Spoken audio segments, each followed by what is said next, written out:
Hello दोस्तों, नमस्कार। स्वागत है आपका एक बार फिर से हमारे यूट्यूब चैनल हिंदी भाई सुशील तिवारी सर पर। आज हम लोग यमुना छवि के दूसरे 56वें पद पर चर्चा करेंगे। आइए चलते हैं। तो सबसे पहले 56वें पद को पढ़ते हैं। तिनि पै जेहि छिन चंद ज्योतिरा का निसी आवती, जलमय मिलिकै नभ अवनी लौतान तनावती। होत मुकुरमय सबय तबय उज्ज्वलिक ओभा, तन मन नयन जुड़ाती देखि सुंदर सो शोभा। सो को कवि जोग छवि कहि सकै, ताछन जमुना नीर की। मिली अवनी और अंबर रहत, छवि किसी नभ तीर की। तो इस 56वें पद का प्रसंग पहले जानते हैं। इस पद के माध्यम से भारतेंदु जी ने यमुना के जल पर पूर्णिमा के चाँद की किरणों की प्रकाश से उत्पन्न शोभा का वर्णन किया है। तो चलते हैं इसकी व्याख्या पर। तीन पै का मतलब होता है जिस पर, जहीं, जब, या जिस, छिन यानी क्षण, चंद ज्योति, चंद्रमा की ज्योति का मतलब होता है प्रकाश, राका का मतलब होता है चंद्रमा, निशी माने रात, आवती का मतलब होता है आती है या पड़ती है। यानी कि जिस क्षण जो है चंद्रमा का प्रकाश, तो यहाँ पर जो है राका निशी, राका का मतलब होता है चंद्रमा और निशी का मतलब रात। यानी कि जो पूर्णिमा की चांदनी है वह उस पूर्णिमा की चांदनी जब यमुना के जल पर पड़ती है तो जलमय का मतलब जल में, मिल करके, नभ का मतलब होता है आकाश, अवनी का मतलब होता है धरती पृथ्वी, लौ माने तक, तान का मतलब तंबू, तनावती का मतलब फैलाती। तो इस प्रकार से जब चांदनी रात को चंद्रमा की चांदनी यमुना के जल पर पड़ती है तो उस समय जल पर पड़ने वाली चांदनी ऐसी लगती है जैसे जल के साथ मिलकर जो है आकाश और धरती पर तंबू की भांति जो है फैल रही है। होत मुकुरमय, होत का मतलब होते ही मुकुरमय, मुकुरम का मतलब होता है दर्पण, तो मुकुरमय का मतलब हो जाएगा दर्पण के समान। समय सब कुछ, तबय माने तब, उज्ज्वल यानी प्रज्वलित, इक ओभा एक प्रकार की, ओभा का मतलब सुंदरता, शोभा। तो उस समय जब चंद्रमा की चांदनी की किरणें जो है प्रज्वलित होती हैं तो उस समय वह किरणें दर्पण के समान प्रतीत होती हैं। तो यमुना की इस अनुपम सुंदरता को देख करके जो है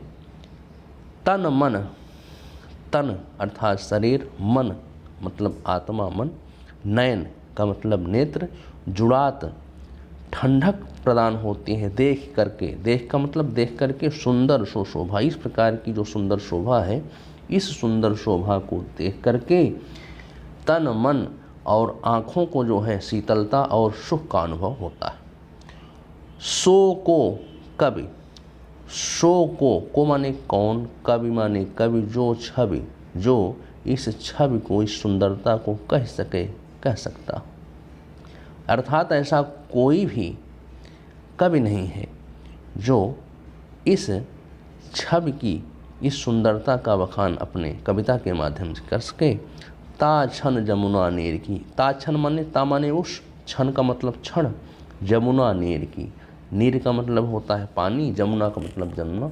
यानी उन जमुना के पानी की जो शोभा है इस क्षण कोई कवि नहीं कर सकता। अर्थात इस शोभा को जो है कविता के माध्यम से बखान करना जो है कवि के लिए संभव नहीं है।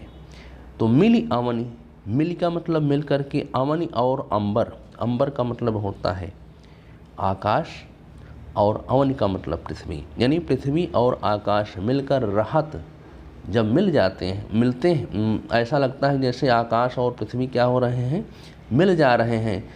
तो छवि का मतलब सुंदरता, शोभा इकसी एक हो जाती है, अर्थात अंबर में, आकाश में और पृथ्वी में कोई अंतर नहीं समझ पड़ता है।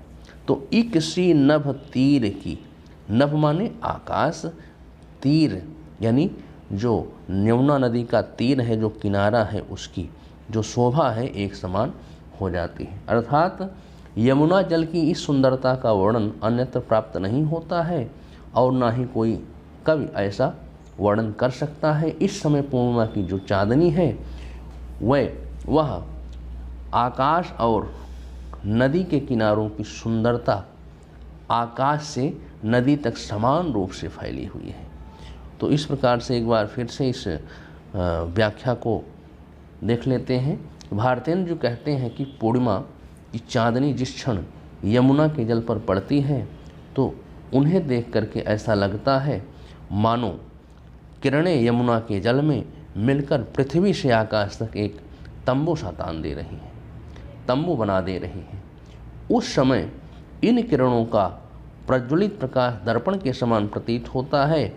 यमुना की इस अनुपम सुंदरता को देख करके तन, मन और आँखें शीतलता एवं सुख का अनुभव करती हैं। यमुना जल की इस सुंदरता का वर्णन अन्यत्र प्राप्त नहीं होता है और ना ही कोई कवि ऐसा वर्णन कर सकता है। इस समय पूर्णिमा की चांदनी से आकाश और नदी के किनारों की सुंदरता आकाश से नदी तक समान रूप से फैली हुई है। आइए इसके काव्य सौंदर्य पर चर्चा करते हैं। इस पद में जो है श्रृंगार रस का वर्णन किया गया है। भाषा जो है ब्रज है, शैली मुक्तक है, छंद छप्पय पद है, अलंकार उपमा है, गुण माधुर्य है और शब्द शक्ति जो है यहाँ पर अभिधा और लक्षणा दोनों है। तो इस प्रकार से इस दूसरे पद की व्याख्या समाप्त हुई। अब हमारी मुलाकात जो है तीसरे पद में होगी। तब तक के लिए धन्यवाद।